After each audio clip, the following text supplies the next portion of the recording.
Wotie the Torchlight Jumedi Ewo Neat 100.9.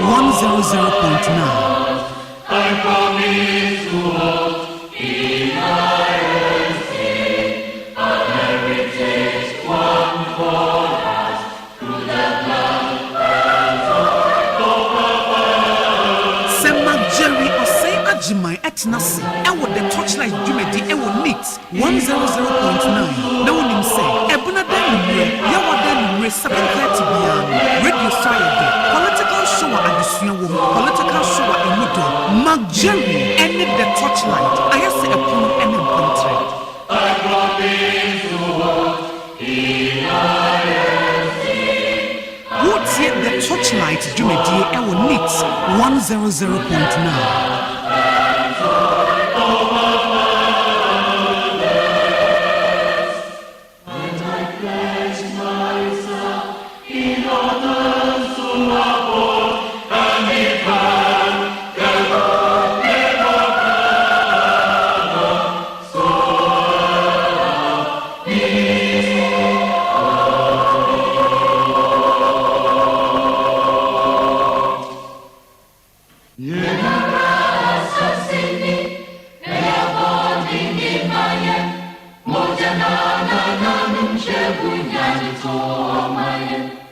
Wotie the Torchlight Jumedi Ewo Neat 100.9.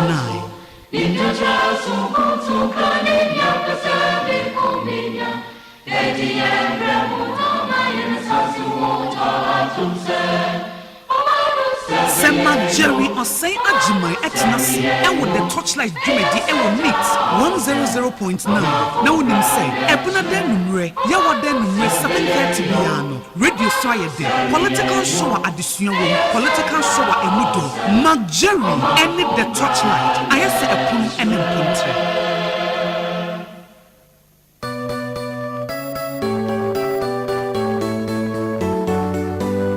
Wotie the Torchlight Jumedi Ewo Neat 100.9.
Torchlight Jumedi Ewo Neat 100.9.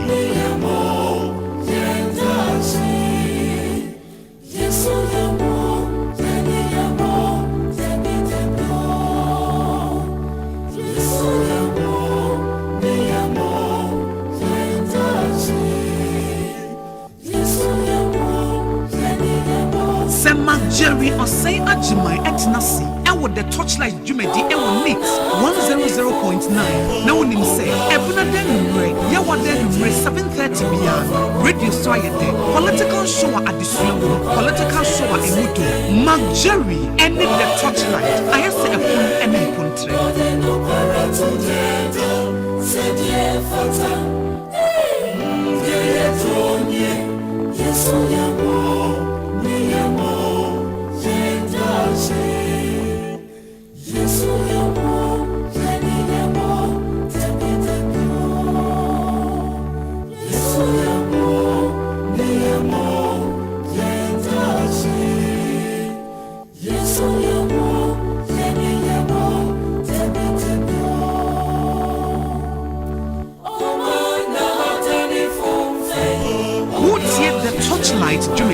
ɛwɔ NIT 100.9.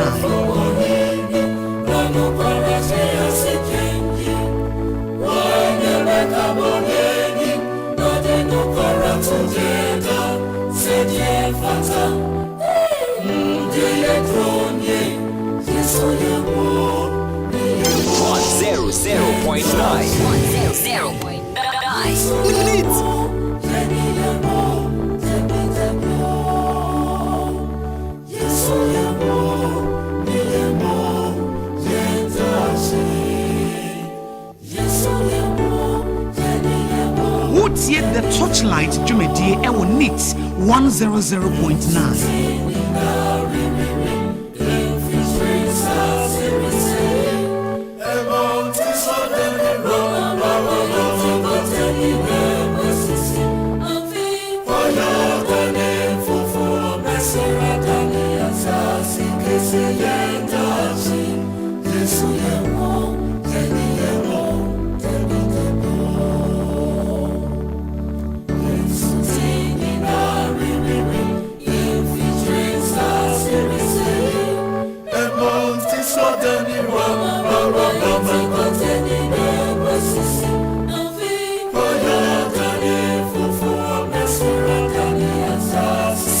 Jerry OSEI AGYEMAN etnasi ɛwɔ the Torchlight dwumadi ɛwɔ NIT 100.9 na wonim sɛ ɛbuna da numre yawa da numre 7:30 p.m. radio so ayɛ political show adesua political show emudo Mark Jerry ɛne the Torchlight ayɛ sɛ ɛpono ɛne mpontre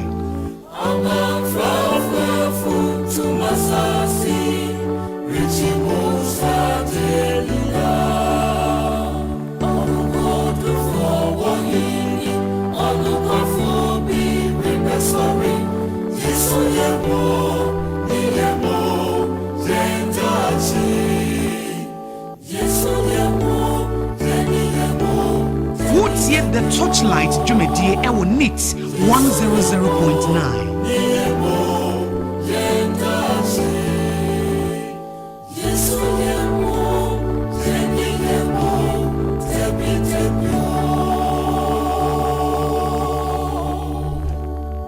Jamwakwa be de bend 100.9 dwumadie ye friend Torchlight yatena se ye baba be ye adwuma na de aboa my Ghana ba bibia wo bia no memma wo akwaba memma Ghana fo nyina akwaba wona nkwan so a wo kwa adwuma mo wo kwa adwuma mo ye fie te se akwakodu fie se de fie te no amam te se nkwada na te se wo ho amen fa o pressure emfa mfiri adwuma m engo fie o ameka ntro men fa o pressure emfa mfiri adwuma m o makra ye wa tu ana obu afu wo yire na beka na ateatea no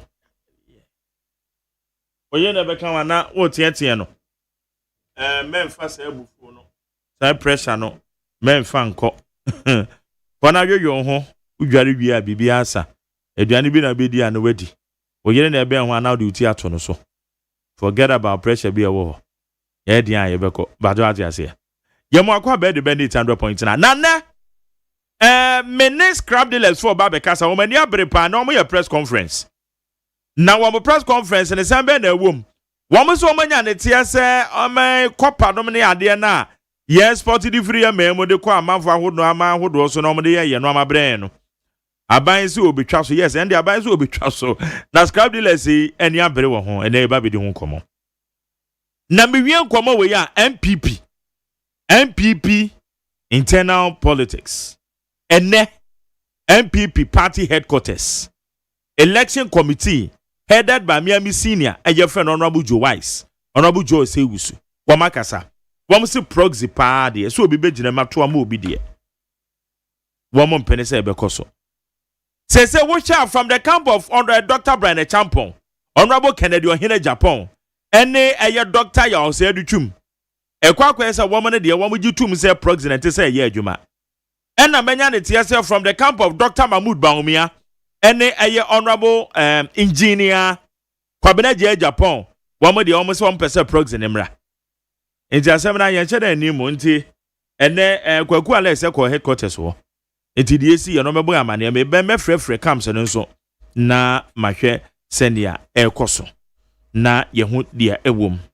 alongside so yene Reverend Christian Kwabena Andrews so be din komo so for chabosom na yahwe national issues cathedral sensemi a eba yi ono no the view on it and said ya man panyin akadia for no so be din komo meeting at the Mark Jerry OSEI AGYEMAN media seda edema Kokroko Francis na media seda na media ma Kwesi Aboagye o me channel manager Dr. Faradek na executive producer fully supported by my general manager Kennedy Asantiose womo de bo mi chido ma edi dwumadi ye de bra e woni 100.9 so memo akwaba engineers atwa agbona na jare na Aboagye mama akwaba se wunyina mo ka me ho de edi dwumadi ye de ebra okọ Facebook live ye need 100.9 FM need 100.9 FM ye boni tewtew ni ahwe se de o mangana emunsem etie Salim Salifu General Secretary at the Scrap Dealers Association of Ghana. Salim, Majo. Yo, me chair openye. Be microphone akasa kesi o na. What is that? Yamna do baby aye. Scrap Dealers mo so. Oh yes. Mo hwa mo hwehwe me. O ma munya problem ana ma frɛ me. Eso na ka mo hwa o Mark Jerry. Brian na ye no trase kakra. Sana ga efu. Your name sir. No makoma ponchi bi kra na ye dey live soup. Where they work me. Yaba yes pepe. Bibi aboko mete mo ga. Yami. Adwuma ko so. Oh yeah, gusu kakra. Mo gusu kakra. Sa. Okay, that's good. And amo masase bi hu asem na to say. Asase no akoye problem kakra because members feel say oho no wa. Sa anti leadership yanya problems bebre eco spim ne. But moju tu na moko na kana yo. Jessica ya to asase in the name of mo union no. Say there. Your friend is saying leadership your name as. It is a friend amode mo na man ba begu. Ego ho sa obi ani ho. E ba mo de gu hin. Se mo kwosesa mo keep no. Obi a won the corner. Obi a won the corner no de gu sa. But say baby o mo tu ya no. NDC ba pa no. Ya san ko back e wo ho no ma. E fine no. Agbegbuloshi ma san ko back. Ya san ko back. Amaja asasina to. But on the most you note mo ko asasina so na ka better. Na ye be kan. Kasi mo ya kasi ba no ma betwe e ko gwasesen. Na na su yeti ka se ba bi wa. Say we a leader na wo members ka bibia. Onim bibia we ye. And say agbegbuloshi na no mpe. And then this ba ma san ko tena ho. That's right. Yes san ko tena ho. It's a mark back. Yeah, call back. Two are you 2 million record the 2 million. Yes. Okay. Now, and now your press conference. What's how to say? Yes. Yeah, how to say? Omuka say jabe tua. Obedi kan hwe. Obedi kan ho wusie. Ya nyenti ase say ya nyeti say your friend is saying government be ban export of non-ferrous metals. And so ban non-ferrous metals is the bad. Yes. Yeah, adua, yeah, copper, aluminium, brass, any bronze near there. Some metals in so na expensive, and some metals in so and to say still there the hobby brave, but only there a special metals. And some metals no so na ye di boy bra because uba hwa exporters no any local companies no omo na eto and to exporters no omo ton no more sin local companies no say ye yenti ase aban be ba no omo na se obana na scrap dealers agukura na into obana just say Ghana and any local companies omo capacity ne so a mono amano betima ba be fa any na ye problem no because ye work ground way exporters no na eto ade no more send local companies no a day a tons ye yi a day omontumi ntompo just a local companies no omon doso omon ni capacity one say one name scrap dealers ye duduo thousands. Yeah, more also. Yes, even in Accra. So even if your copper never ye a damn poor local companies no mean to mean Tony yina. And then na ye how no. because so mo ntomi nyina by almost ne bo beba form ade no so yeso ya to na ya ba beton enye say da bebi na ya ba be fa na ya ba beton yeso ya to enti wo to na wo ba de obeton no na to no fufufu a then you are running out of business ene na ye how enye sade a emfa ho a hwan na obeto ye non ferrous emfa ho but market no na ehia ye ese unse bi aba na ni so ade hunu se no na say yitimi ya wa nti that matter no mono ama no on farmer local companies na ko monye ba wonye so say aba ne ba ne so bi e be expand your local companies in mo na wo matima aye no more because ye kan ye say ye ba ne say no ama na more companies so be ba ne no e bi amafo no musa ma no ne for de na e ba no the competition any ye de ni nti ama business na form e bi expand no so betimi abo ana where ye house ye take example no from the steel no. Yeah. In 2013, omo ban steel from export. Okay. Enti uba local ye were problems e was skill no so. Munya companies omo to. Companies that so omo to we on say ne for better from kra. As at last year, ye tomato steel be 7,000 a ton. Say say ye new ka say 2025 ye ton 4,000. Kabebre 4,000 per ton a year. Afena na omo adane sa afemu ni nyina is it a year. Yeah. Wow. And so locals no take over from exports no prices no drop. Obeti no we say next week ye beti ade no so. Omo kan kire mo hwe.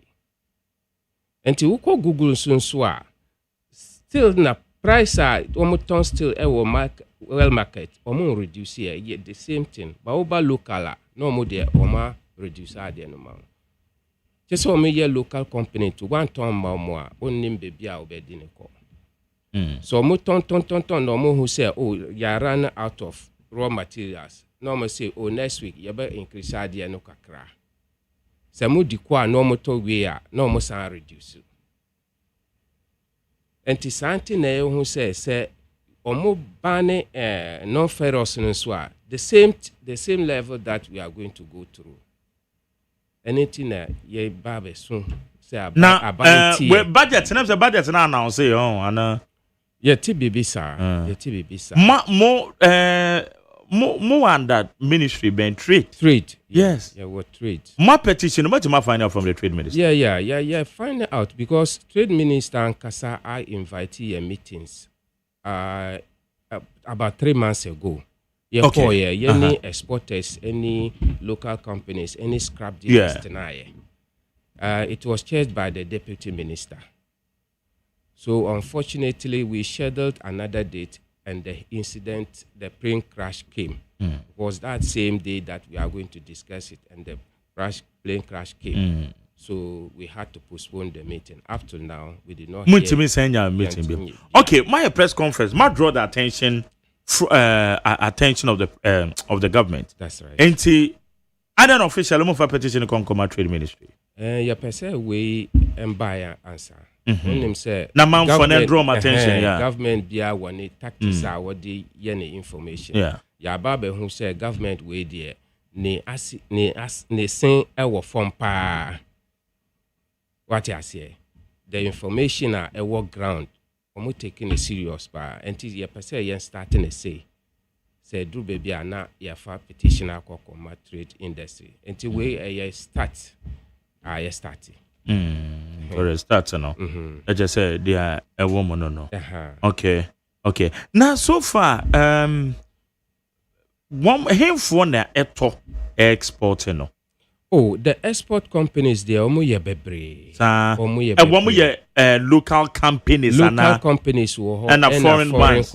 And one said that be too free mun sem no mo de ko. Ana man ben so no mo de ko.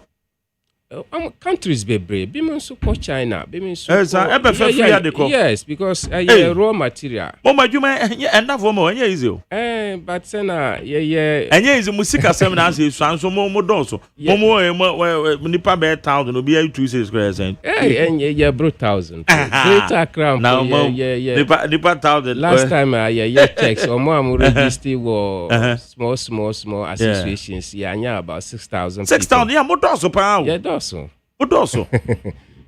Hey, enti echese companies in the normal bad dia mu watofo no be fadeko. Yes, omo de udi ko enwumre ya ampo me be to na omo di usika ama. Sir. Yeah, provided you have it is about so ban na say that just ogu adwuma pa o. That just ogu nipa be ye over 6,000. If it only Greater Accra no. Kumasi ni ho, Tamale ni ho, Takoradi ni ho na de.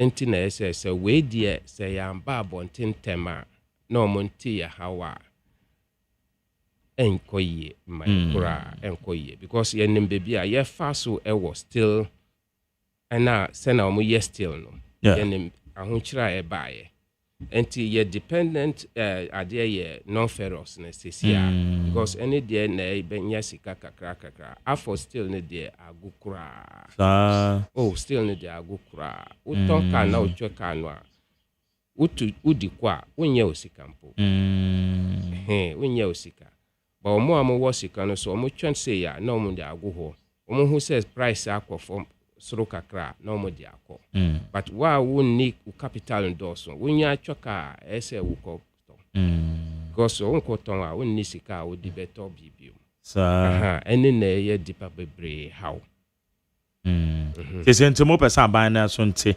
na engagements bi o homo na monye na obia ye na djuma on ma exporters any local companies yen nyina yenye so that everybody will stay in business.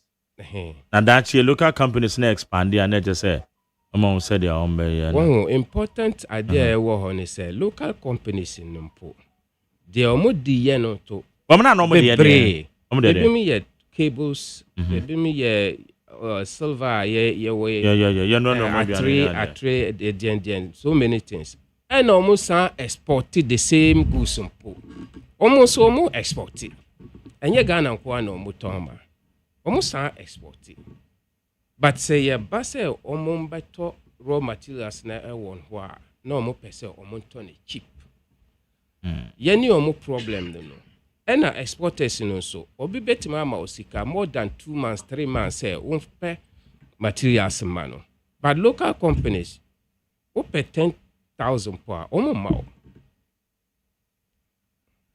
ma o di nema go ho a exporter betima to ton be 20,000 no mo de omo say on by ma 15,000 and 12,000 so we dream ho because say yes mean tiasie say omo ntro krata ma government say on ban export yes you should all be in the business so say ban a ye na eba affected and it will go a long way to affect them also because uba ultimato baby e wo me sai cheaper me yes kan kwa to bi eba beton ma obio I will lose. So eventually you will lose at the end. Until you was stable pricing. And you say local companies na empe. Almost paje omo because uko bibia says there bibia wo Google so.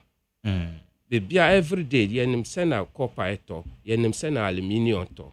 But uba just oppose it against the prices local companies to her. Not all the time the prices will form. All the time, only prices were from same international market. But for the export, omu share international market no. Say kosra na omu apajeso. Say bafoma no omu reduce. Enti say yes yen ni problem with local market no. Yen ni problem. Wow. It's a no challenge say. Any challenge because yen pese adwuma no go. Okay. Because adwuma no go a pressure by government so When you say you have SS students, you have DBS students, you have HND, even your friend is saying degree students. Omo ani juma, no more about join scrap, no born a bracket. Hey, sir. Oh yes, because you can't sit in the house like that. Me, for instance, after school, I came here to look for a job. My nyebi, now my fix your University graduates, yeah, the woman just scrap dealers. Yes. So we there, a business is a business. Because your home run to Noman sounds and your casa and be weaving microphone. I may say, most I didn't know. No, wait there. He says, I didn't Abrasiana. We almost scrap dealer Nibia, eh, dear young we, man, we are dear. Ye tongue idea, ye to, every amount for her. And a man for be brave, say who say, oh, me far way, I mean, yes, scrap dealer, ready cash magic. And comfort, I say, when ye be quiet, scrap dealer or better. Until ye my members warning all the time. Never be her mentor. Ubeton be a share nipa. Yes, some we share, yeah. But sometimes now we share guardrails. Some we give you a normal cocoton and ya buying a massacre, say, or monitor regulation near poor because Obian in the capital and in the Dabre or Yene Juma. But my side by him regulating with year power. Regulation. How Benson are buying the first regulating. Yes. Or more I see on be regulating through mineral Minerals Commission, yeah. Some commission be on be regulated. Yes, because more dorsal and the Jumano so a pig Japan said you're walking. So they say, into it to say, multimina regulations, say, to me a bomb at Jumano. Gisdek for say on be 50 year pa. Because you knew more tenacity. No more say, I buy arm or more to me, say, I do a beer a war or minus a say more regulated. Until you knew more or not. Yeah, she share so that normal regular. Okay, I think the SIA and say it's to me contact Honorable Ofuswejare. That's right. Elizabeth Ofuswejare. I say a contact and I'm need to say this is scrap dealers. They are yatini because if I don't do a more year, you say 6,000 year more direct employment. That's right. And son, I'm more than more boys or more call from. Just say scrap dealers, you man say Gua, Dipa, problems. And I must say that more can be Jumano, Yanama you, but a Jumapa. Jumapa, because some mutimi export, also I feel mutimi export to say. Oh, export need the won't mean card, but tonnage are mutimi export. A day, you bet more than 20 tons a day. Hey, 20 tons. Was so share numbers across all the regions in Noah. Ukaboma. And then that's a finny the this soon to me, Kane.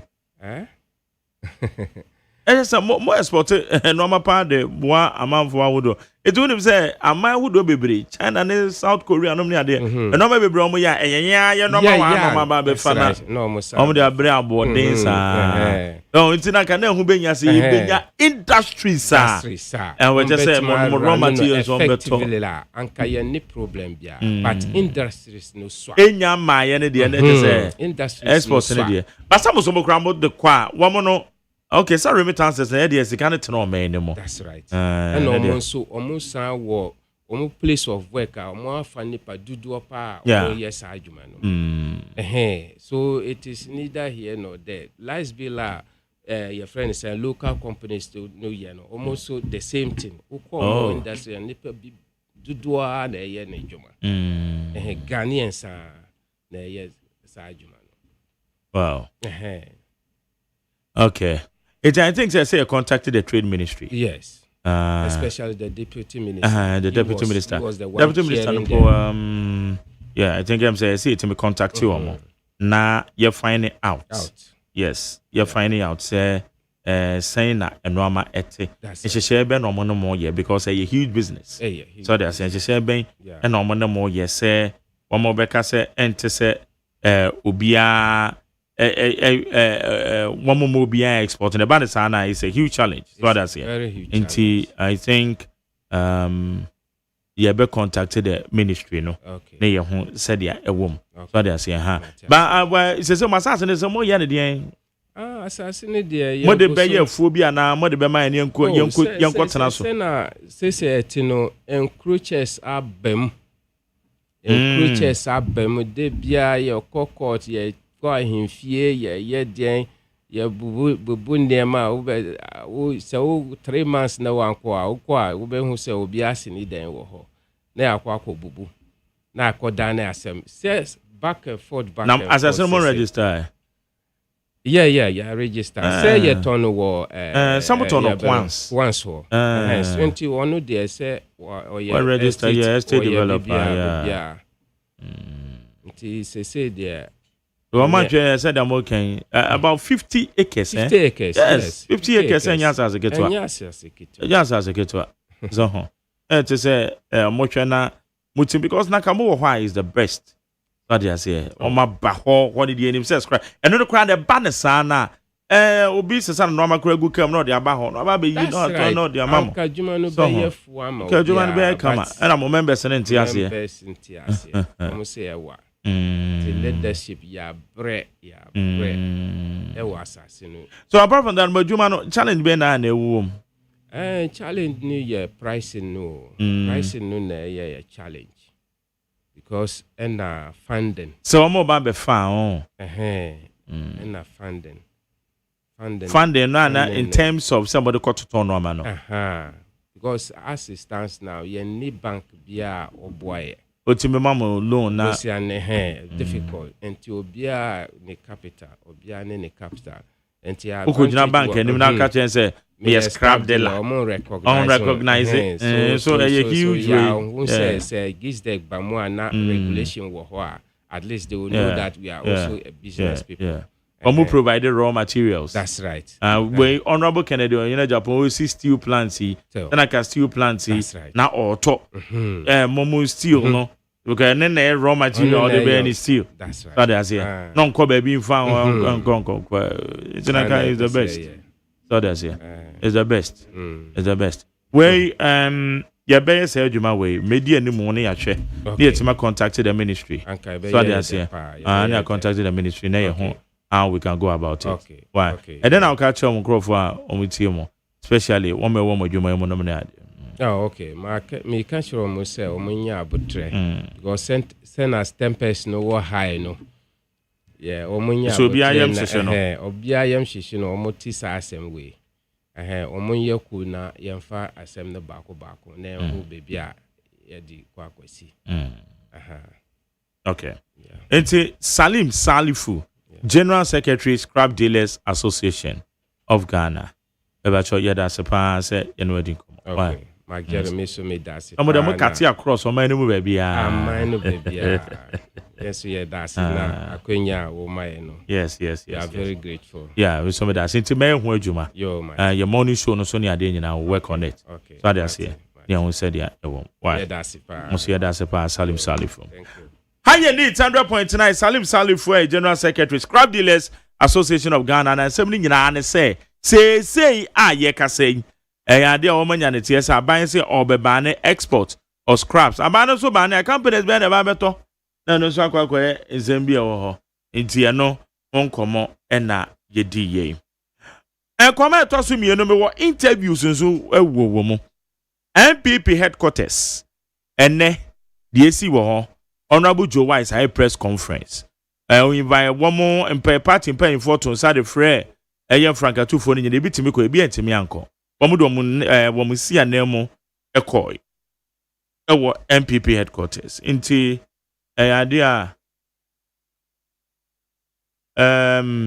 Yabeche na the echo so hono. Alex ko ekutete. Echo hobby na yene no eni nkoma. Kwa Alex, yamadua to say. Yeah, me there. If you have a there, you madam. Yeah, then I go pass it. Yeah, me asepa. Na ene moko koshia mo party headquarters. At the end of course, so boy, I'm an idiot. Mike, Mam Fafidi Suna Minchia MPP Penny for na Mfa Fidi Suna Mema Tim Kennedy nso mema no money yo Honorable Ken ne mpanifo nyina tim ne nyina so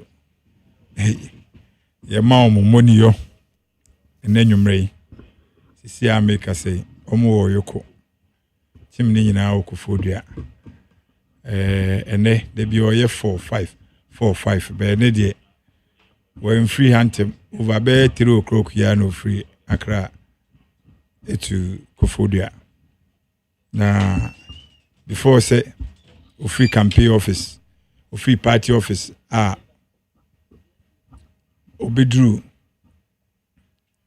ni fie no na chese over 2:30 nti me fa kwenya so akache Honorable Ken team na ode omko campaign office ode omko MPP campaign office no MPP head office no say me ma omunyina money yo amaya de papa na ko joni din kan Joe Wise me bona basu yi papa nyame adom papa ni num nyanso dodo nyame adom na se onyankopon na wa hye Yura Kennedy se obelidi MPP no nyankopon so na Joe Wise de ko jomi bo show bo wo fidie so oye speaker straight on the eba besesa speaker of parliament Yura bangba be so no awabre onyini na ni video mo so aye nemre ene china enwuma na edin na ene Joe Wise if he was starting in the committee no nin 7 ne waye no in fact my trust ni pa na trust no enye say bia ase we gina ne nan so say we gina ne nan so chairman of the committee na ne kodwo waye a eye me den eye me nwan say wa dwen party ne ho first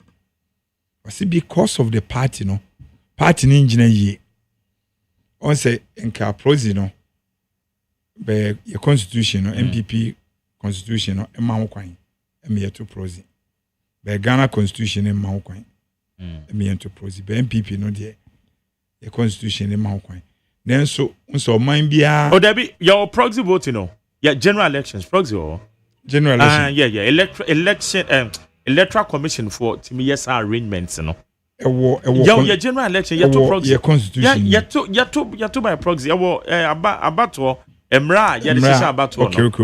Electoral Commission Act. Okay. Ewom miti proxy no se me ya beto aba ebia me tu kwan na wu tu kwan. Utimi ka chem na ya call Electoral Commission. Akwa yen hye nti no wo proxy voters list. Aha. MPP de ende enye omdi wi abam rough. Na na mo ka se wo mu dwem. No na mo ka me media. Yesi ne eni hu ne yedi hu adanse. Inti ade na party mpanifo free hackman adukofo your friend say Macmenu Joe Wise asobare mpanifo Smith your friend say your chairman your friend say Chamambute Smith Dankwa Smith Ira Justin Kudua Ira Nanabi those people ni nyina no o ma ho odin mu ma mi kejemfo amo party no ye de jawom nti omo hwe ni yi se nipa bia ye beto abama no ye party ni hu hia efe se na meka bibi wo efidie bi se Yewura Kufo ase me de ni medi ne ho ya kakra because obia tene nsa ono na ye fanda Kufo party pa ni Kufo MPP pa ni nti bibi koso na se nkuya papa wadaroma untimi nkami echia udi na ye nkofo bo minim se ote ana wonte nti se wo na yenim se wo ye fanda ade ne chia ye kan ye de bata wo ho de a ene wadaroma eya na bibi wo a eya na waka wo kan ne babonten na wo manti a ene yenim se opanini de na nutum na se wo behwa na de na chia sei ese wi a ansa na obi kan wa be kan se oh me kan na me party for no nkwala na na so me wumne embume ana o menti de papa ho de ase me difa kakra ase me ne ho hyeda enya adwen nti party ni se wo na so Ghana ni bie na no a ye kan pipi asema ye call within first because na adi nkan baji to me mai nti wadaroma papa nsem ni bi wo ne ba wani ma wote a bi wa no ho na Ghana nyina recognize wo MPP na nkasa so recognize wo nti e chia umra wonim se wo ye fitaa na ye de kokko aka wata adiem e ya ne hadwen me kai se emra kofofri aban mu nen nka me sa tape no kura de abro nanka wa ba kire Ghana fo yewura kufu ado ka kire kufu so when you go with your ticket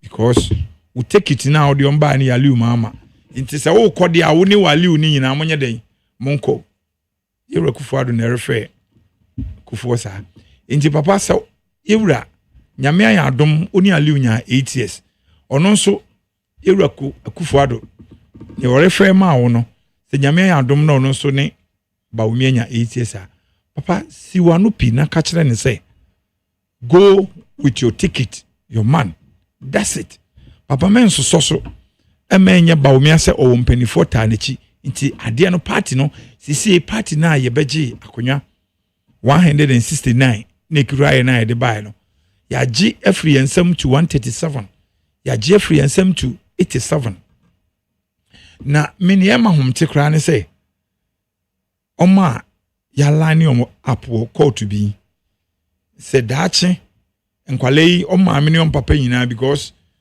NDC MPP no ye nyina yakoyese ya na ye chechero man Ghana ni pa foforo betimi aba betimi penetrate sa party mi no ebe ya din minim tama ebetimi asi enti se sankwala we nyini omo bana no om school omo ko omo classmate for ikro omo free so adi omachi o papa ye man appointment say ono maami nyina omo wiase ne hankofo omo nyina de omo kogun papa ni nyina etage wudin o kufuo nkofo no yenka na nado nko awo ene yenka nipa na ya che ne nko awo ba fast talk no ana nye ono nko a eka entire the party nti se ya no omo ye bibia omo nkai se party no eno ne provide president ne provide ni wi nipa na ewom ni nyina no eye under party Kennedy ni otie bia no onso nchen party we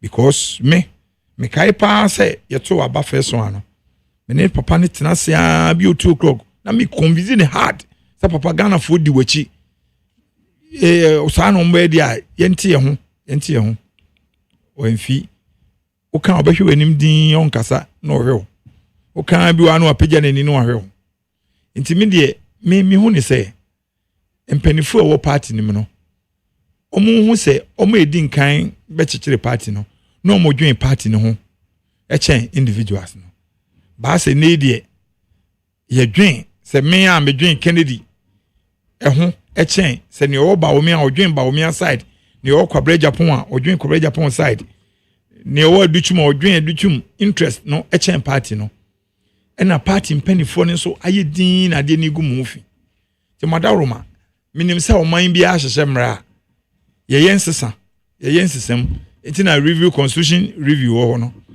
enti mehwe America ne Canadian ne Europe ne ade ya o constitution no ubehu anu madanim enti nkanya bone se prozi no ewo ye constitution na o mahunu se eno ne ade a edi nya me ba bi e be frɛ me bia mekwa koyi anu me se ye to aba 17 any bre me call bre is 17 fee oh my 7 ha hona me kogina e brande me car me lankusa for 17 ontumi mu free kumase ba ena o frame so mu nyina ekuvutu ama eyi bre nti wate se me car no my branding is 17 mi wure mu san kala no ansana me ko ba me de ne me kan say me se party for no says niema na ye no eni ade na ayaye na baby a party ni gina sisi a no monkan hunu se party ni ho a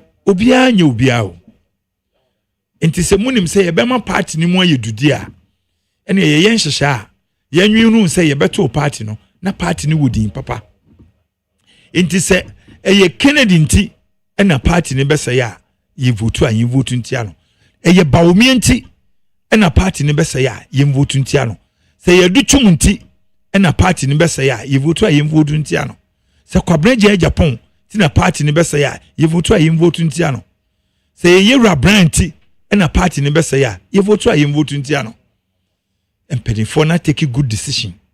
Me say anywhere on my frame and meet me aka say ye koko for do proxy ne ye di wia Steven Tim because that Steven Tim will lead ye wia Steven Tim because of the proxy ye ne ho niam bebre nye ni nyina na ya ye betimi aka ho asem say wo pese ye politics ya niam bi wo ye say wo ma wani di a kire yie na wo ka wo hu ne wo be ka kire wo mindful ene nkofo itio. Okay. Kwaku mame kwa amano so na ene ye pe various camps na yenje omadwen kire na press conference election committee ni ye Dennis Miracle Abuaje ewo Dr. Mahmoud Baumia ne camp se ne special campaign strategist no ebie no ye no ending komo Dennis ya mwadwa de ba torchlight so we need 100.9 Marco Jozo na yoko nyame adom eton kana che na so I saw just I can bear a few days about 1 hour. Yes, in Jama when you are but days in the ultimate said the days are numbered. Yeah, very what you said the question what you said next year. Next year now you're 10. That's right. Dennis from Momo Camp proxy and a party in penny for a year for about 2 no mono. Saying I'm responding if I. Oh, Max, yeah, players, party, and referee. I'm sure that you know you did come up with it, and you know Dr. Mahmoud Bawumia position on these things. He's always held the view that as a player, you don't try to make the rules, and you know he's always hands off when it comes to the rules of the game. Say, party is the brand, not the and maybe a partner in the bedroom. But I think say whatever it is, anybody that is a keen observer of democracy will tell you say and yet progressive decision. Ofa ye my crab and brakra the ye say yabatwa. Proxy is an integral thing. And you see, man, the reason why proxy ensures that nobody is excluded from casting their votes and making their views known as a result of certain peculiar or unique situations that they may find themselves in. For example, say Yebetwaba, na maybe a voter, na say da Yebetwaba no, and I say me home for me, and I'm yare, and I say me no kasi menya chronic disease via I don't see me too quiet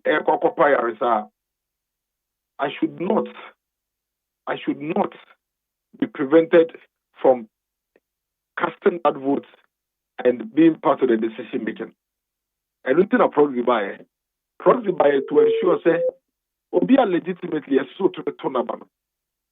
And should be being with the system no coin. It is simple be in our back in a nipano on to mean to abana now on your physically present. Proxy the man coin and my nipano it to me. We found it very strange say when we are talking about electoral credibility, we forget to say taking proxy out, excludes certain people. And once it excludes those people, it also has a direct impact on the credibility of the elections. Because what you have done is that you have put impediment in the ways of people who hitherto would be able to express their view through the ballot. It's a hard dream. Honorable Joe Wise, committee chair, Claire said, the decision is not grounded on law. It's not grounded in fairness also. It is simply a compromise decision. I have to say, candidates in the say you two proxy, I want to see it decided to say the bear to give up and proxy film. Forgetting say, We proxy free mutua. There are some other party members they will not be able to vote. They will be disenfranchised, and they would also be pained, and they would also have bitterness. How do you deal with those people? And that is why when you find yourself in a situation like this, you use what the law says. The law says that if for whatever reason the person cannot be available as a result of illness, if the human did not copy baby, and then be obey to me, Eddie, the vote now will be said, Kokotuma Bande Mame. It's an minio. When you decided if you obey someone, you have directly affected the credibility of the elections. Because there are certain people who will not be able to be part of the decision making, and their vote would have influenced the outcome of the elections. And see, it's a very big worry. That notwithstanding, no. Dr. Mahmoud Bawumia, just as it's always been, is a firm belief say referees, Embra Yediyeduma. And then referee Embra say, you should proxy about William. But the party and the committee still has a huge responsibility to ensure that they come up with solutions to the practical challenge available now. I.e., one, a delegate that is not well and is unable to be available on the election day needs to be provided for to vote on election day. Two, delegates via ABA school and Wetukwai or New Mining Moko school. That person should have the opportunity to vote. It's a practical challenge. The party needs to find a solution to. The ASPRA, your members of your part constitutionally, they are mandated to come and vote. Last time, petition, they would spend a total of $3.6 million to be able to get all the diaspora delegates in the country. If you when you leave, Obiso or diaspora, the one for in case of to be delegating no be tomano. Time for phoning now. Also for proxy embadia.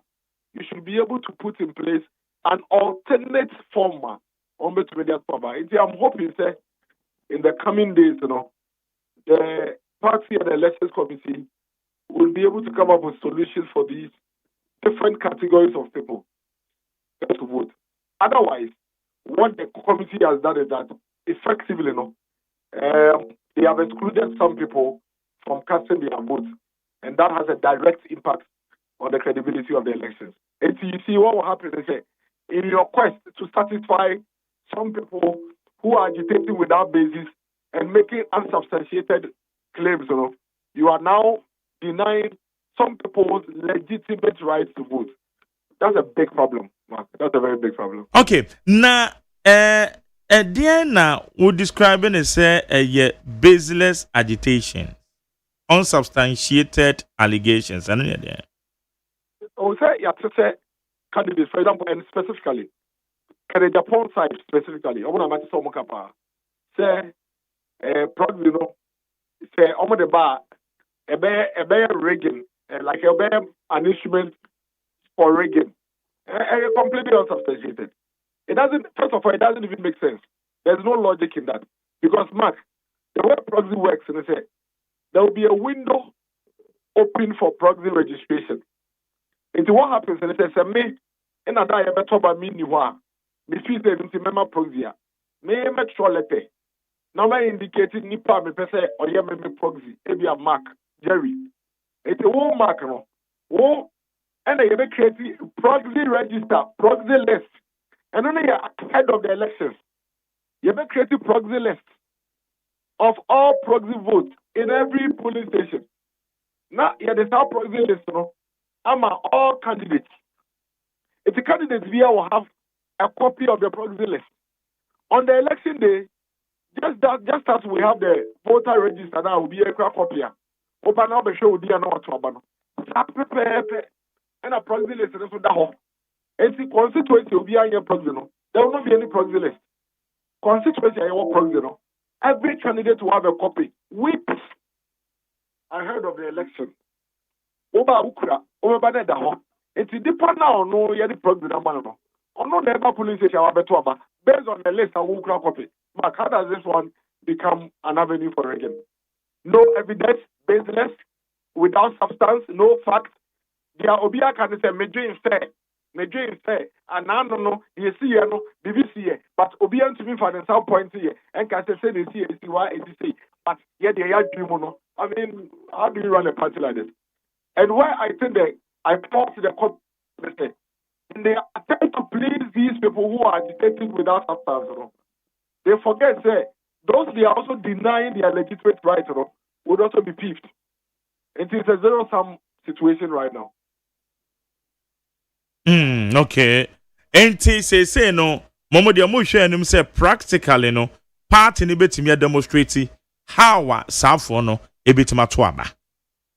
Of course, that's something. I am right. It is within their right to vote. And I don't forget, say, constitution is my point, say, what to aba, which is your right. That's a side that wants to remember. Uber you to proxy. It's a much way you proxy if you are there. And a moment or alternate way out of the aba. I have read some of the recommendations by the diaspora, and they introduce electronic voting more. And now say, but a polling station, those zones within the diaspora space so they can also vote. Well, it is up to the party. But these people have a right to vote. And the fact that they cannot be available doesn't mean that they should lose that right. That is what there was a constitutional provision made for them. If you are not going to allow them to use proxy, we don't have a problem. But how you would ensure these people express their voting rights, is what you have to demonstrate for all of us to see. It will be waiting. I'm sure in the next few days, there will be a lot of discussions within the party. I have no doubt that our party, as we know it, would surely come up with a solution to this situation. I don't think there is any cause for alarm at this point. Okay. Say someone saka list and voters register no album no. Never join. All right. Okay. Dennis, me dan say any jama dia mai. Mark, me dan say yami shawuri. Na me enka ho pa.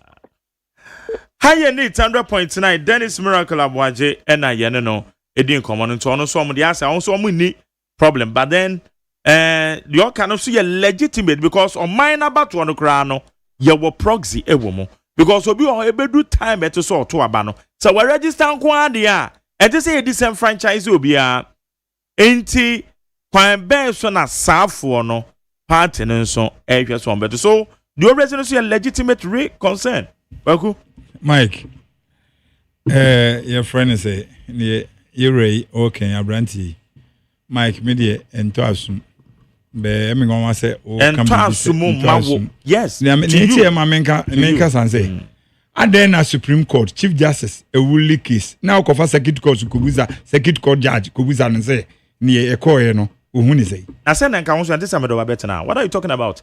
Menka wo entesa ka also me do better now. Media and your party need to buy bia me so we are picking from comes into me say comes say yensi obi akwansa mo to aba we betum dia court legal obe secure injunction yeah no dia to so tio and I make say Chief Justice rule case now the court so the akweden Supreme Court rule case we are also the injunction to Supreme Court so we the party nzo ana we the election committee for so ana the court wan so omunsi obi akwan say oye prozi amom to aba oni a ufin say we scan say ye form so no e bi 100,000 omunsi development fee eno no omutua 4 million Ghana cedi which is 40 billion Nigeria ba omi afin say onye comfortable with those people enya no an so obemu across the world obi a oye prozi voter wo baby ano tiesika man 23 man no matter because yenzi obi akwan that's all obetime tiesika across the world America, Canada, UK, Holland obi a matua ma you don't get what their work and we name their worker Sam yes che abato say mose mujituma munjintum but say wo ye ho analysis a yamane nto asomo yie enti American say want to make us say obi konko tuya sika e ma obi anfira burochire meto what are you talking about obi konko obi na winim die when I was president hold on majority in America but man can say obi na president say obi ne pe president anko man ye beto aba o mamu ni nyina kra mra obi enu an the constitution eboro o man constitution so yes thank you o mamu ni nyina beto aba proxy wo ho ebedu o na bia na putupuru wo ye businessman oko US but meanwhile at say woto aba it is so called electoral commission wo ekwaye hyehyɛ say wey Mageri and ebeto abade amame no wo magye atum na within what proxy list but man can say obi na pe president inti onko tu esikama wama no and they all kind of say you below the belt there be no ananya me chen say party ne den hyehyɛ we tu won si obi akwan say memeto aba o na wo say ebia na obi yale ebia na obi wo ba bi kɔ nti wo hwesa atam na ontimi mambeto obi ho nso ana oni ni tickets kakra besankofo ya ye ken so omo ba bagiska wo omo te say the same delegate na omo ba ebi last election ebi je $1,000 ebi tua $3,000 ye tua mom enti oni ofin say ticket na unia nipa na ofin say wo support no abrante me pesa me beto bet me nya sika ma no wa say no sika no tua ticket ama no wa say na den Mageri party na tena se hunu say ade we ye di a kire bebo ye party ni fom edi oye ne kese beba eno na mpanifo na wiwe mu hunu say da bi yenyi hamfree ho enye for who interest so for the party interest who na who be the party name na so obi party onye ntum many Dr. Bamian Crawford ka so mo nka so mo nye ntum one mo say party ni demonstrate say basa putupuru delegate be a sort of na party almost to abana ye 2-4 edinkan ye 1-4 Mageri na bi ese odni oti asese ye nto prozi no edutwum de wentimi ankasa ase wujina kwabra Japan say ono so fo so say ye nto prozi no o ma aka say no omo so omo tna so omo to ye no e ye 4-2 enye Mageri wo ha oni say chinchina omo ya 5 president na 4-2 3-2 and 4-2 eh 4-2 4-2 near there one mejina near 5 president omo mejina near 5 3-2 oh ka comes and there 3-2 Sunday say you raba o me ono wa ma o de sumaye ono suma obi no buy and so small be and then found and then the rep and so be so bit small be it's the one who pan one so be and it doesn't matter no you fact to aba na me trivial so when you free now what pay triviality do do Mageri what pay triviality matter aya kasa na aya chinie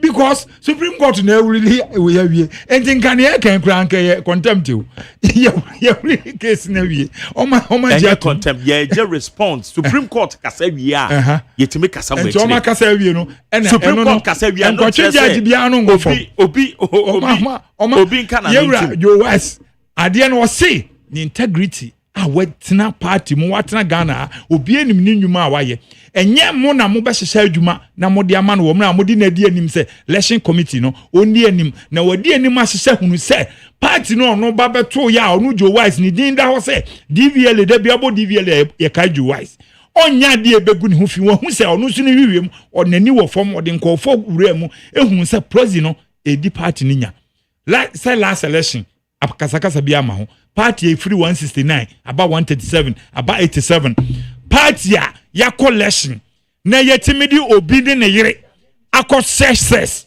na ufinsa party mpanifo no enye mark da ho a ha o madwen ha o mo enti tumi na ye pe enti o ma hu sasa project ne di problem be ba dia o mzi ye free wa efe wo a wo ti akire no wo ye supporter me so me ye supporter de na yen ti ye ho asisisi a enti me de masama America nyina ne se ne party no se party ni kan good am me support party ni kan bad am support party me wo homa party ni chen se ne me wo Kennedy apon achi enti ne party ni be kan bia eye buno eye radio me support party no enti party mpanifo ne hu se ye ngina ye enti wo bia ne se obof efe ofia chi ni abofo no enti ne atie bia no enkofo ekoye be me no nipa na ka metimi akasa madi no ho yaw kakra eye yewura kwabraje Japan because so de nka unim party abakwasem nyina da unim ne achia o party bia bibi chia ya wo de unim ntinka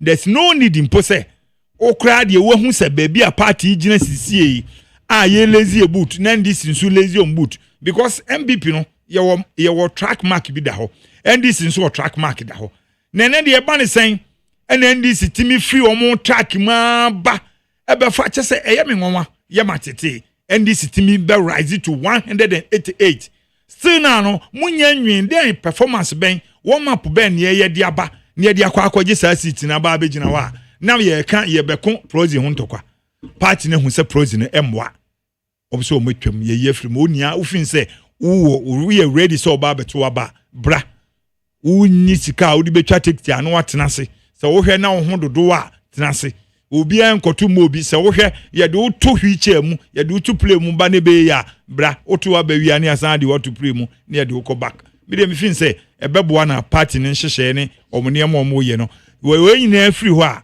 ba ko nso a afiri mu a eno nso san ye me de mageri ye friend say omsi kotwa be kire kotwa na fa be giska no eno nso no party ne tena ase no eno ye wurajo wise eno nso ye danase we yi eno nso afirim ene wontimi nkonkotwa wo phone kura se mfa phone ko enti wo ye party ba na wo kwakoto wa ba phone no sabi wo de hye wa han mu ye oba de hye wa han mu kura omo beje ye je nso aye ma wontubi ti ye se ye nka nkire tiefo ene MPP fo nyina aye kwato aba nse eno ma amamra no kura tia eno kura omo de akoto letter commission nim na magari ade ba ko e mo se ye se nkofo a ewu na omo yi afirim no unim se all the system region Kennedy Chrome Central Region kwa you see a Hong Kong nipa ewu kwa over 400 and so what it some more politics na ye no anyam kwa na we politics no na say obi gas kwa na kasa na eye kasa say okay yes nipa wa mu kura ye 10,000 and so what the say obeje register no one man crofo ye register no mu adwuma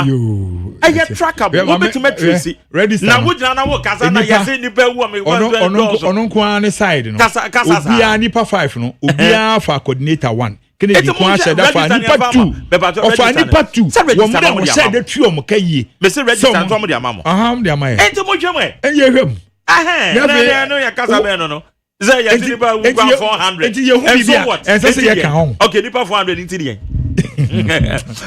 mo ana mo politician mo timi ye dede wo kro mo ha esa yen jana ne se mu bi no mo politician mo ye dede hunu ye ka tell say dede we de mu nya keep quiet yes kure na nke bo apa no kra na ye de no kra ne say okay mo say Kennedy region mo nko nipa over 400 it just say do so mamo Messi adoso ana ade ono na ekofidi korebu mochiri ni na ho Central Region kwa adoso ana yo party the album amamo delegate to be a picture bo obi adin wo yo it is a way a serious candidate this is the time that you have to work towards the day chalo boa Majeros Agyeman onwi ba mo si wewu no point out but say wo kwatena je na wo kasa sana obi an kasa e kende munya adwuma no wo fo bo na ye bo park so no wo ho munya adwuma no wo fo ye de spectators ni egina chiri ene ye hwebi na wo hwebi no mo bobo nso a na obi bo na anye ya utimeka damen so saa na ye to na se ohun se obi to wrong a utimeka chire nse bi masa upia ko ha tini ye se ni ogina dame echi no ndi hunu mo no enje majari untimi nsi e kwan se obi ehun bibi wachiri na wo ka because majority politicians na yedi o machi no ene o makoso okrom ha bebre ni ahwe o enti nyen bibia na wo ka wo beka se ebia wonsu ni bibia chen obia o ye hu ne nkofo aye wo politics mo ebepem ene he ye wo krom ha ye friends soja ni pani ni friends ye to aba ono ane de ba akopekura no ya nsa anto ama no eskin general eskin ye hu nkofo bebre ni o ma akoso amageri untimi nka nkyerem se wonfa bibi nkonvizi nka nkyerem se koya vigilance down baby a wafuom wo no obi nso de wachen wo se wafuom kwan wa na wonim the way politicians here smarter any the way mageri videos ni niam bi akoso a eno me intercept video bi me kra me yemo hye me so mpo se me mo na bo kankura hu the people around you no mo ne wo ti ho edi nkomo edidi esre no mo wakitia wo a top security de chira chese omo aye across the nation no omo aye omo investigation ye hunu se ni we beto ama we ntoma we beto ama nipa na eben wen ne ukokra majari politics na ye no na unim niema e wo politics na chi a kansem ni bi ho a politicians yase omo nsua de omo so omo mfa se mo nche enti woni omo deli ahwenie okay kwaku mamen kwa men so na Enkoma earlier many scrap dealers for ni di no. Trade ministry no. Wamate inti linking ya with the PRO or person responded to. In some many be an scrap dealers no. Na ye kan ho asem nti Abraham Motabel ewa homa no so oye kasamafo edema Ministry of Trade and Industry. Abraham memwajo mini amejoso na apom te say nyankopa do boko na so you adom be afo ye de nyankopa ase enwumre na mene Scrap Dealers Association of Ghana Fooding komo omokomodie nim nyina ne se womo scraps a womutimi pa umu na womutimi export ko no manya ne tie se aban de tabo no beto so eba ne sanso na omadwuma na egui ene se nkomodi afama somo a obeboa na nchiremu bi wo ha wo de Scrap Dealers yo we dey better was near the first to na assist na the woman say aswe no sisi no edini fufuro abeka ho kakra Ministry of Trade, Agribusiness and Industry. And industry, that's right. That's correct. But that's it. Yeah, that's it. Now, the correct in na yes, you say officers never come Scrap Dealers Association. Any edin come about non-ferrous metals. Yeah. Na o make a reference and say yaso no edi kan yo mwishia. And also so no correct. Na yeni omushia no na commodity mo na go say say omo pricing no prices are ya omo top scrap metals na fi omo ho no ya na wo form ntama embribebre na ya omo etoma foreign entities no ana exporters no instead of the local industries will be used to hand because omo chise mo na is local industries no and local individuals no etono ebo from cheaper than the exporters na esisi musu na kwa say because of transition into mama metals now muhia local industry to produce car engines near dia ye call amanane Japan for engines near dia na materials no short locally short ama industries no. Nti we na aswe ne ye say honorable minister Elizabeth Jare directing the deputy minister ne say and you be here say that meeting no ebe koso. Nti no I'm say 3 months ago ye meeting association no ema ye sanso free business community na ye omo to metals no. And omo kan say and ye omo afano minu na enhwe se ne be ya there will be a break even. Then ko ye say omo akra material no emfemba industry no locally na omo shape no externally you know there was a need for that synergy in the bay when she say bay juma but a point no na akoye say me na makotia akopɛ me metals na me so me pay kakra kodi no o beto na bo fofofo dia and the other na me ntoma outside obema me bo a ebeso mani and when she question the government and so is there to serve the interest of every party in the size. Now say the be market no be stable. Now industries be juma na it may employ the teaming youth or Ghana hano and the bota ekese. Now you are creating wealth for the individual and also one of our priorities. In the question na was a meeting no the science so to share that for Deputy Minister Honorable Samson Ahime chair that meeting on behalf of the sector minister. Senebeya Umbakodi Hum Komoni Ade. Now they know can right. And so the very day they have the second meeting. And to check to Ghana, you pay the phone be a car baby. Into my to meeting, but we will have to give them a new date to appear before the minister. And for that matter, the ministry, for us to have a final discussion on the issue. It's in Emuna in Bray, yet is a MC Bacon Ababeta Studios, MC, no, can be some way a press conference near Nana, the can say, if you are good way did come on in now, what better if you so, and I will go to press conference here.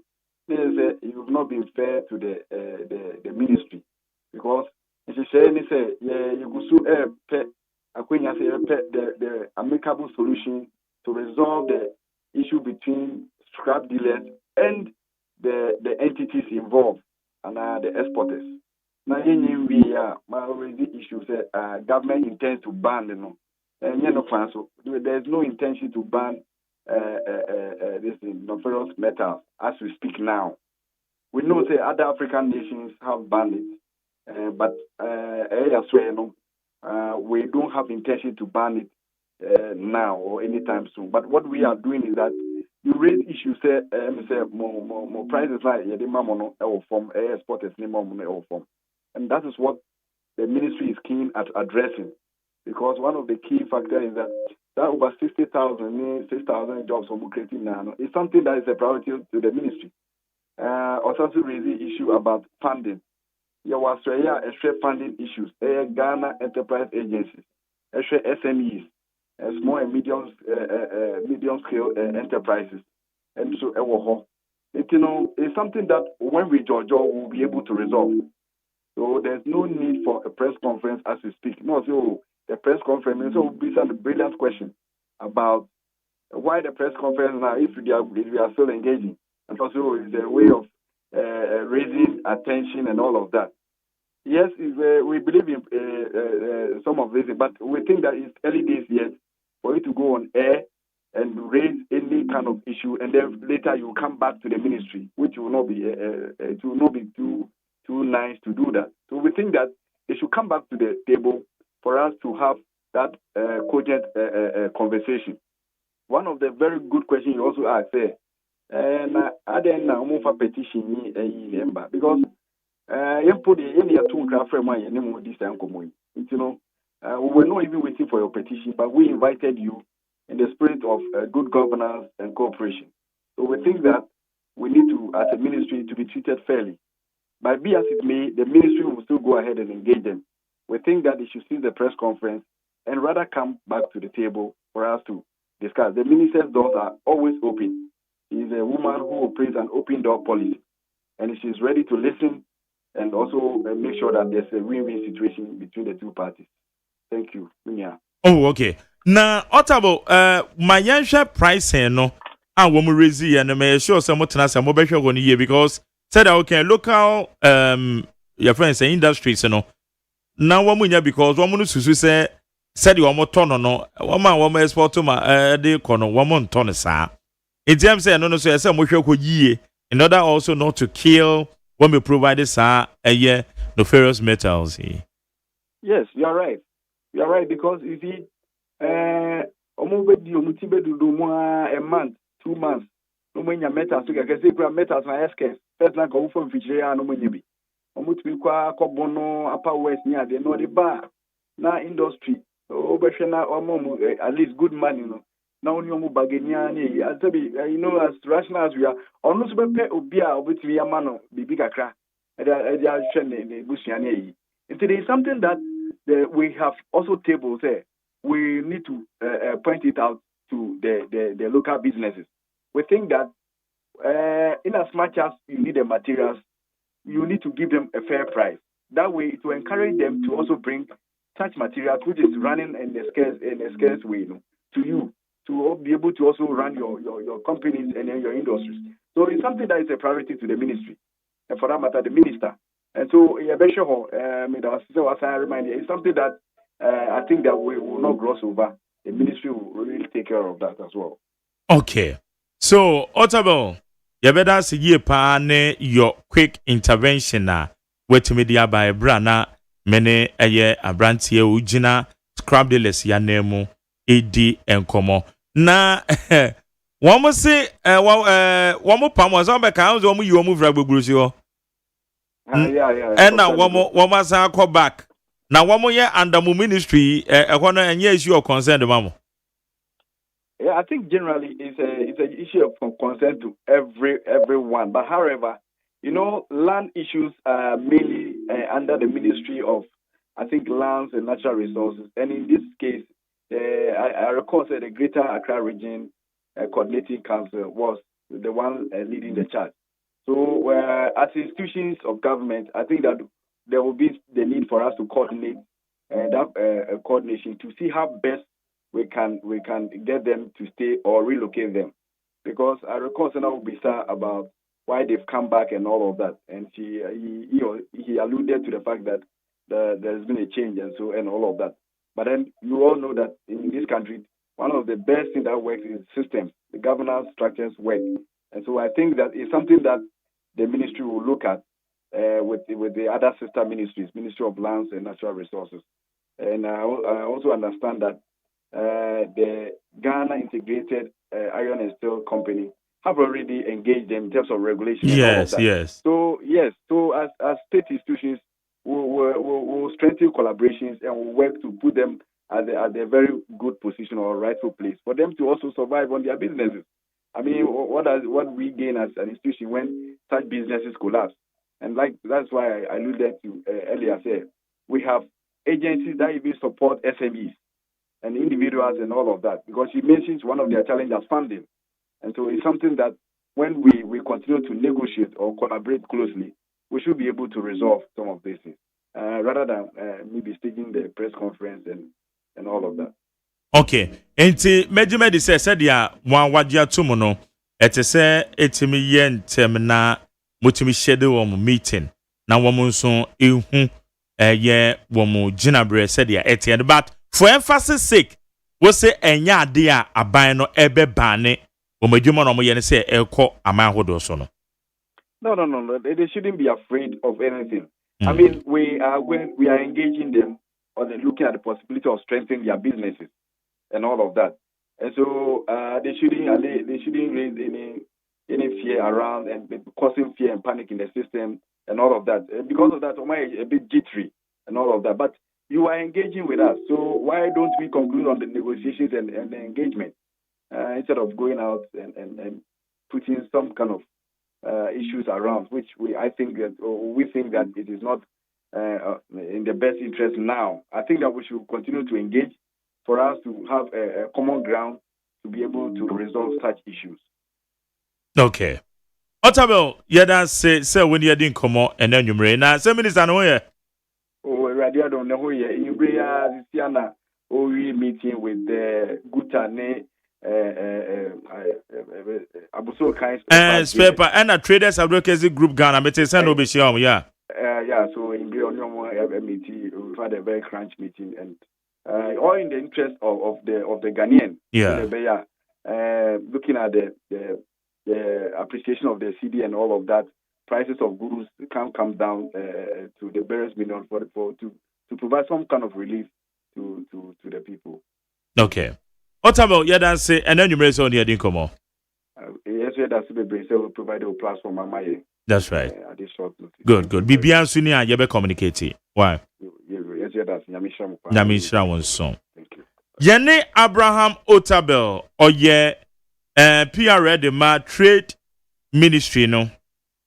Trade and industry, ye trade, agribusiness and industry. Asuye ye no, ena ye no idin komoy. Inti as quick as they've been on one more about because woman can say one more de eye tabono e barbeto scrap dealers. Some monoma mode kwama no omo de barbeto sinemum a proper regularization being it say one more ye say your local business and so bit menya raw materials na ye where Jojo affair Jojo so where we say local business and so no and yes mo so obe imagine some button for obe ton for so na can be kra na krache den sama wote ya na wo kanu na eto asum na ne aban ne so kanu before aban ne de so pa che say as I say ye build local industries omunya raw materials no de adwuma chen se ne ye kwa koton e wa manone ansa na o makwa kopibi efri ho o makọ to raw materials ne fi amanone e de aba nti ibi wo nso a yenuanom na eye sa business no ibi ho ana o madwen o man no ne aban no kakra because majeri mu yese nyina no minim dodo a sa scraps if we majeri mitim dem say mebu say minim tax dodo mu tua de ma country no ube huna boys ni say yan regulate o mo nti that's it who said that bibisa o mo but who regulate o me be no ano majeri amisela singangofo yekume yakoto gearbox na omo ko sanjia box no ade chinya na nkofo ya be fa firi mi ade ya boss muno me kan bia san kuma enti kwan omo fa so omo ye omo adwuma no ha adwum ubusa sa question no me tie na na me de pa majeri edan ya waye wie ya waye achese makoto electric ya waye wie ade chin no makotwetwe o matwetwe ni nyina enti wo wie a wo se aban ya wo dai o hu sa adwuma wo ye no obi dan no makotwetwe na manfo bi na wo se wo na na etese do be hu bridge ya na ban boka ni aye gata dade de ato no makwa ba wo na eto no eso mu sade na wo de ba na free hin eso mu di eso ade bia obi di ba bia no ta eso so o ma ne receipt majari ade bia nipa bia wo ton bia no eso timi provide receipt de ma wo interest no akotwetwe obi dan ho we na wo say I mean basa na ban ne say o ma mo nye export no mo interest nti mo see dey bi mo ntiase mo ye press conference no ye minimini no mo nya adwen wo mo nkasa minimini o ma kansa akwa mini aban ne ya say ye regulate yes ese samo de ma local way for but yes the whole year no ejuma mo ye no ubusa tax o mutua majari unyawu me so eye enade ho asem o ba say export no mo de kwa wo mutua tax e say tax ne buy ho so one export no ama won cost export no keke dia wo betu ya to it wo ma beto na wo mu di gu no ama mu ko no beto no wo mu tua tax no so ka ha ena omo export wa ye ji omo tax from the port na nye oma ton akoto na omo dia so omo butum no omo no aban nya benefit bia wo mo sa na mpesa me hye okay higher need 100.90 etiefo enche ye beba mo ho na ye ne mo edi nkomo na akokura ye me den say minister ya dia waye meni asopa anopa nso na metie mehwe UTV na wo hwe senior kopuku betena ho na wo kire aban ni so me party no MPP isromo omo sanim difo no ye doso omo nsuan bibi wo mu majari o te se akoto afriye time majari uhu se wakotena UTV na TV bi so ene wo kire aban no enhyehyɛ enso akoto se ba oya adwuma uhu se bren champon se nye na wo pe president okotena afidie so e kire agric ne waye e wo ho no kasa o me de me hu TV bi so da so what I say hwe quickly o ye we ya uhu se minister no o matimi respondo waba na ye nkofo yi okay hantan any dwenti no o ye be fro kra ye mfi ukra okay so enti o mu nhwe ade o ma na chese aban no na so ofom enti ye nkofo na ye nim so o mu ye nim difo no o mu hwe niam nkitinkiti bi a wo ya maganafo no o mani so no o mani je da bi aban utie ye Ghanaians enti o madawroma eye anan panifo no ye de ye adwuma no makoje appointment o ti nioma na affected party no ye huni e kan enye se ye tan obi but edi party ninya ne Ghana ni bia aka no o MBB fo mu muade o mu nyese yampanso okay higher need 100.9 etiane ade a ye hwe ye de call so MPP ye party headquarters ye de ho komo proxy voting enya ade a party penny for de be ye adwuma na ye try sank ebetuma bo various camp na so omo nam campaign man nti efrefre kwa na ade na za ade otom enti eno nso eno na ye je ho ye adwenkyere elia no so ye ne scrap dealers no so di nkomo a womo nso womo kasa ban pese ode tabo no ede to womo scraps no omse se womo ede ko amanone no amafo beto de ko amanone no aban pese ode tabo no de to so na nso aban ababontin abeka se womo nkasa quick intervention from the trade agribusiness and industry ministry no womo de ababeto dwa se enye ne sa ne moment so womo no mu hia na womo jojo womo ti table ho na je se bibia ko subscribe the lesson so me de se womo tensam ya aban aken ya be kwa ama no so na maje wonso adwenkyere beba 03022 57902 03022 57902 and 03022435540 03022435540 mamenye wadwenkyere majo Champion McJerry. Yes, yes, And you ready? That's something. and council. Well, we are very much. enjoy our against one of the Mintia era and I was the piano and Mintia or the only be Adampo and Yao for Papa and Yanka Eura can be a complex for who cannot start the last. Can afford in the book was Papa not doing Bumo and you dear our among of a young man gonna have. Never so I'm gonna make me and the eye. And I mean, many years I left the maybe I'm going to make Basu as in the phone. But I can't make it. The apparent thing is, I don't want to scrap even at all. So I buy it from me, I buy it in the sense that my day, and the woman to go take over good board. You do so good, and I buy it at all. Now, I'm going to buy a different OPM on another time. How for me, I'm going to staff. One more staff board. No one will talk for staff now. What about the top of board? Now, board now, from foreign companies. Now, I'm going to say because we want to go. I can't all what was in the good and to know. You can get on or I can't talk mobile. And the abundance of the already and one better staff. They also have to move the staff board. Or one of the abandoned the top staff. I have foreigners. Then no more your wife can see about Papa. Don't you know what you're saying there? You put a head. You need to move in the baby, as you said. I'm about to stop you. So, I mean, if not to abandon double, gain a benefit. And what you are, no, that is a problem. At that time, you could more apartment. You're talking about you could go over you. You know that for really, not a couple of apartments. The last day of the mama, you're not going to. But any government can think in some part. Okay, Medan say Malvo from Mameka Sebi. Meba Chomajo. Mike. It's you. Me pacho, good evening. It's you.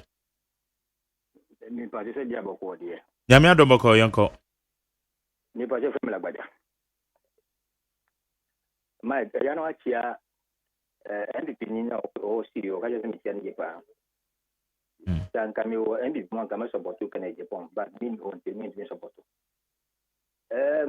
Mike. Wonim. Mestre minyanu mu a. Omo deli in the scrap you know, mestre omo madama. Then the Piero no beka no. The mestre omo a.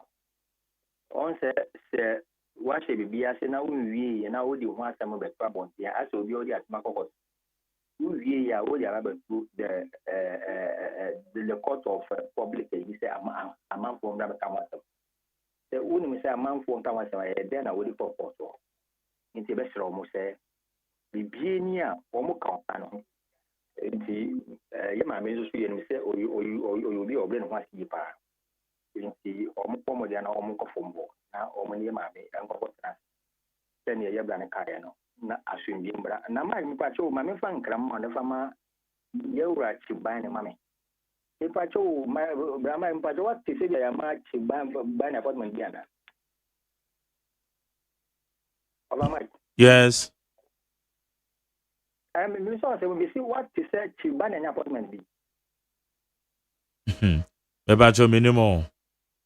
Any pa cho ye be sere o man peni His Excellency John Dramani Mahama e be biara o biara o di bufo ya on kai chimbani e say still an appointment in the ya on kai ye brand mai it has be Meda say Yanko na yemfa abo from Meba Cho Majo. Hello, Mr. Najari. Yes, I it's you. Good evening, sir.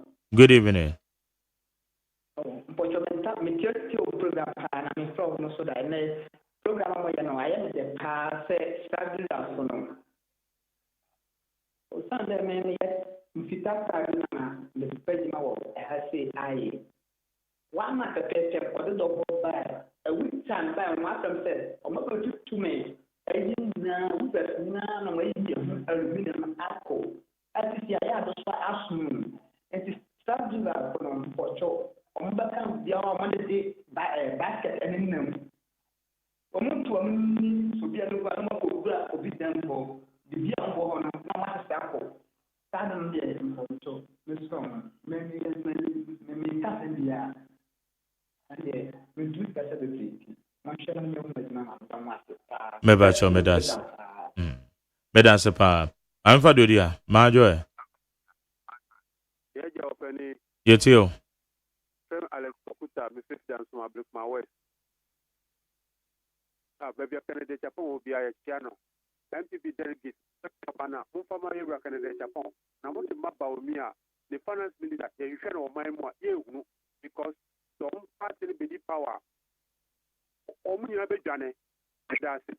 Kaka meka say a friend say Minister of Communication say network na enye papa. Yes, Rom. Who the chicken dross who you go a dross do. Yes, Rom. Mo de no mo ye net a friend GTV sports bio mo yikra. Oh, animu e tell this that. Ate. Mo ye feel ade no mo ye no. Ye feel ni ye. Oh, obi jan chen ko fra say no ma busy. Oh, kasa chu. Asa onu nyam yedma. Medas sir. Amefa John Sudia. Majo. Pacho, maybe also, Yetio. Kwame Adumbo at me, Tracy Adenka. The Magdalene and Coupon share, Wapon for Motawa January. Pacho Kaka, me work FR MPP for Omo Project, and she said, now my year few. And I even say, Abidiana, Amayofo, and I say, about to initiate Bano. Baby, a cotia ubino, not on person or Badia too. Party Nina, and I she say, ye prodding few, ye year. And say, and yet a tobacco and a year again. Munana Macabunti, the ban is any to be. And she can say, prodding now on my year film. A beboa ama, Bibia Adaho. And say, Omoana and come face on Benya find the idea Bibia, a cotia no year wounded. Ya obia party na na aka bom na dia to enti menzi ndi se obi be gina ba bi akata afa ho se e bia bibi enti won to ne fan na ne obi win no win that Medas. Mebacho Majo. Good evening. Yes, I do.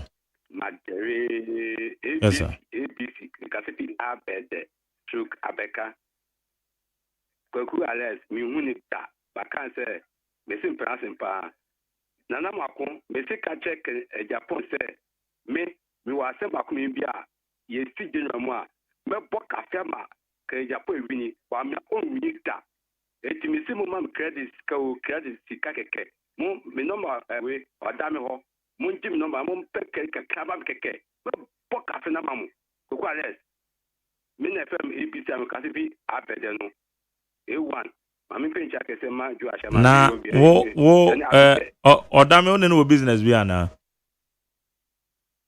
Magari odam de obiare na we obi akwado odo pesu no me se menim so odame be wadamfo wo kan se wo na wo time frame se na wo pa adwuma me o da okay, mami kase makubin show. Me say na what time frame is now per duma. But shada na na bibisa we. Ba de ye, ba me fancy ya. Bye. Bye. So down yankuba ni say. O da mi we ma say mami kama say me. Oh, but there be time aso before for. Thank you. We didn't add the slide, me boy. Me am person be taking the keke. O you be not tata me power. Yeah. Na sen we jam tatai. Ba me na me ka to dam say abrad you free. Did you guys on the slide? Of course on the slide. But anyway, that's just by the way. Mebacho Majo. Mbacho mjusu bra Yes, sir, you too. Yeah, na say belema am kase free kankaman. Okay. Mama wa moni ejumapa oyama o my Ghana. Na mintia o mampani. Be mesin premu. Bumi muase ama wajo ano fe. Excellency John Dramani Mahama. Oni malodina eni wo ma yejuma ufi o nyina mamu nyina jo enyumre. Mark mamintia mami abla ko amwana plus. Mageli.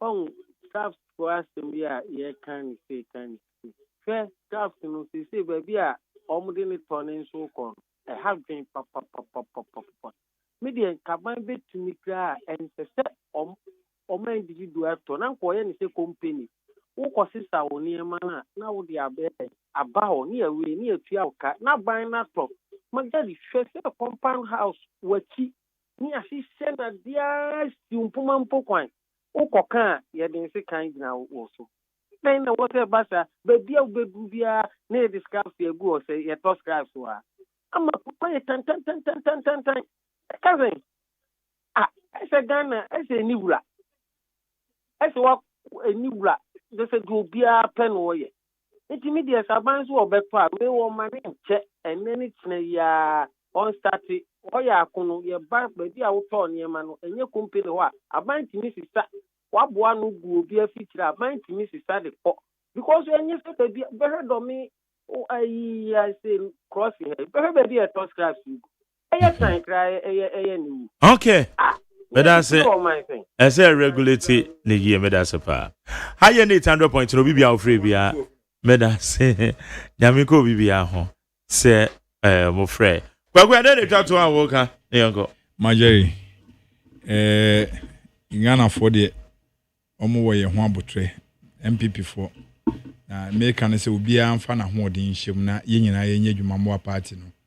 Na baby a party ne gina no mi hu Majeri ye ni afikakra na ye meka no say party penifo no ya almost stand FM kakra ema party no nyoma bi chi a ya no mahwe no mapejo mumu no matimi de ato baby a ese ne fata na ma emebunu na ku school no omo ku school akese no na omo wachira obehu baby omo de omo shebre efa so omo ye nyoma tro kansa ebu emebunu ne so abemu na omama ne kredie no de nkan di omanim na nkwala na ewochi ne sua Majeri adi prozi yasemi na omukuhia mu ebi aboka wo ebi aboka bi company for na transparent na bi agigi bisika ye kwa ye beka ne sei ne wo hwese ne na bi ani asi abre wo hwese ne kwabreja professor ebi aboka wo na meka se ebi aboka nti ade na amfa no ya gibisika se ye kokama prozi na ye wenso obi ma obiska yo Majeri odi say me na midi me nkomo na minim baby a midi nkomo ne fa all right una wunim ba midi minim baby a midi nkomo ne fa enti no empenifu ejina wo me na so ne nkofo ekwochichire adwuma nkomo de beso party no adwuma no ehwiegu nkofo ne ma hwiegu enti muhwe ni ye no mo ye campaign nso no mo se yenye kini campaign dia mo yenye kini campaign inhia so ebi akogina ho kekansem bia Majeri yesre mana mo si dia base yenye kini campaign say oma say omo ye businessman na omo bi factories na se factory ni jatu me hye wo ye candidate yere na utimi kubie wa no se obi factory hye ba me say me fancy na ye di jumedi ye di si in fact for eneno adane eye Black Thursday amame but ya me adwa wo de ochena ye be hia nkomo bufuro bia wo bia ibedi midin the Mark Jerry OSEI AGYEMAN media seda edema eye Kokroko Francis obomichidom na media seda na media ma me channel manager Kwesi Aboaje the darling boy na media seda so dia ma Dr. Father Dixon na ene eye lawyer Asante OSEI eye Kennedy Asante OSEI ono so ye me general manager Ochina enyame pa Ghana muntie so yebedi nkomo pa yamiko bibia yako DJ Toxic take over na wabonyo